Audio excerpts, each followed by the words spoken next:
మిత్రులందరికీ నమస్కారం. మిత్రులారా, ఈరోజు గమనిస్తే నేను భోజనం అంటే నేను ఏ పాత్రలు వాడుకుంటున్నాను, నేను ఎలా భోజనం చేసుకుంటున్నాను అనేది మీ అందరికీ చూపించడం జరిగింది.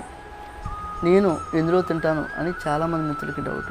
రీసెంట్గా ఒక మిత్రుడు కూడా నేను కంచు ప్లేట్ గురించి చెప్పినప్పుడు, మిత్రులారా ఇది కంచు ప్లేట్ మిత్రులారా, దీని వెయిట్ కూడా వచ్చి దాదాపు 2 కేజీల పైనే ఉంటుంది.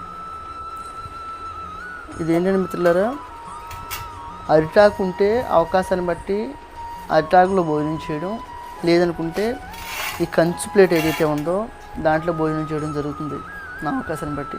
మీరు కూడా మిత్రులారా, అంటే మనకి ఏవైతే ఉన్నాయో ప్లాస్టిక్ అలాంటివి వాడడం కంటే కూడా స్టీల్ పర్లేదు, స్టీల్ కంటే కూడా కంచు ప్లేట్ బెటర్ మిత్రులారా. లేదు మన దగ్గర అరిచెట్లు ఉన్నాయి అనుకోండి మిత్రులారా, అవకాశం ఉన్న కూడా అరిటాకులో భోజనం చేసే ప్రయత్నం చేయండి మీరు కూడా.